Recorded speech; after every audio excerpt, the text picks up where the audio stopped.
We've all seen it, and maybe we even experienced it personally. Someone makes a mistake that harms someone else. They offer an apology, say that they've learned and they'll do better next time. It's the victim's responsibility to sort out their healing, and so much of the time, the promised changes in behavior on the wrongdoer's part never come to pass. Today's book suggests that there is another way to approach making amends, and I'm very excited to share it with you.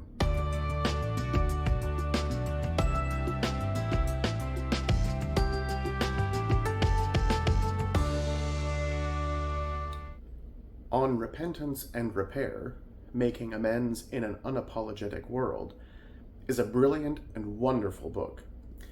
I would encourage anyone who is at all interested in processes of repentance and reconciliation, apology, and forgiveness to read this as soon as you can. This book was published last year in 2022, and the paperback is coming out on the 12th of September, 2023. So you're just in time to pre-order that edition. It's always good to know who you're talking with in a book. Rabbi Danya Ruttenberg is the author of this one. She's an award-winning writer who serves as scholar in residence at the National Council of Jewish Women. She was named by Newsweek as a rabbi to watch. The Center for American Progress called her a faith leader to watch. She's received the Lives of Commitment Award from Auburn Seminary, has been a Washington Post Sunday crossword clue, 83 down, and was called in her younger days a Wunderkind of Jewish feminism by Publishers Weekly. Rabbi Ruttenberg is very active on social media and regularly publishes a newsletter called Life is a Sacred Text. She is well worth following and subscribing to. There are some links in the doobly-doo below. And no, this is not a paid endorsement of Rabbi Ruttenberg or her book. I am genuinely just a huge fan of her writing and her work. The book focuses on repentance as described in Judaism, in particular looking at the work of Maimonides, a 12th century philosopher and Torah scholar. This view of repentance stresses accountability and repair of damage done over apologies. It also addresses the common problem of avoiding consequences by claiming good intentions. How often have we heard someone begin an apology with, "I didn't mean to hurt anyone," clearly followed by the expectation that that statement means the consequences of their words and actions won't apply to them. The 5-step summary of this process of making amends looks a bit like this. Number 1, one must name and own the harm one has caused. Number 2, one must begin to change one's thinking and behavior. Number 3, one must make restitution and accept the consequences of one's actions. Number 4, one must make apology. And number 5, one must make different choices in the future.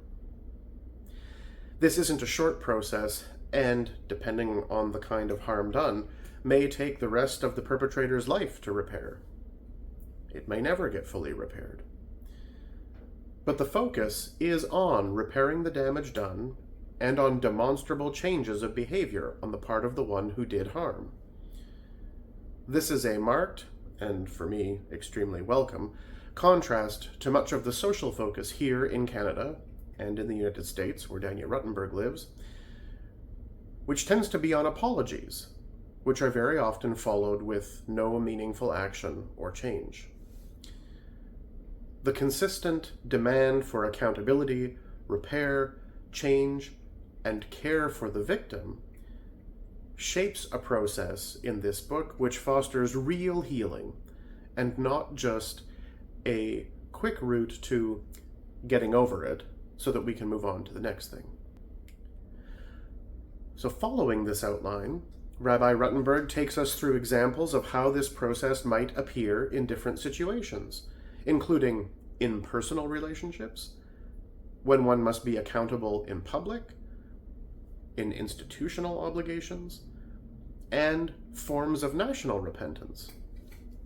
The book finishes with some strong discussion about consequences, restorative justice, forgiveness and pardon, and what atonement means. I was impressed at the clear depth of research undertaken in the writing of this book. Many examples are American, which makes sense in Rabbi Ruttenberg's context, but the Canadian Truth and Reconciliation process gets a look here. Its virtues and its failings, both, as does the South African process. The book focuses on repentance as described by Maimonides, but Rabbi Ruttenberg does a wonderful job of making these principles accessible and employable by anyone. I usually try and provide some kind of critique of the books that I discuss here on this channel, especially on Theology Thursdays. In the case of On Repentance and Repair, I really don't have one to offer. I think Rabbi Ruttenberg has done a masterful job of researching and presenting a difficult topic, and a viewpoint on that topic which definitely does not conform to common public practice these days.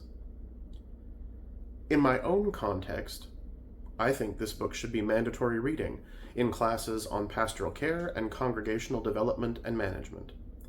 Really, I think this book should be mandatory reading for anyone in church leadership, lay or ordained. It would make an excellent book study for any group of people interested in repentance, forgiveness, and reconciliation. Honestly, I think just about anyone would benefit from reading this and thinking about its principles seriously in their own lives. That goes for people who have done wrong and for people who have been victims of wrongdoing. I think there's a great deal in this book for individuals, for communities, and for institutions to think on and to implement. Those are my short thoughts about On Repentance and Repair by Rabbi Danya Ruttenberg. Have you read it? If so, what did you think? Would you like to read it? Let me know what you think down in the comments. Until next time, I'm Andrew, I'm a bookish priest, and I hope all of your reading is a blessing.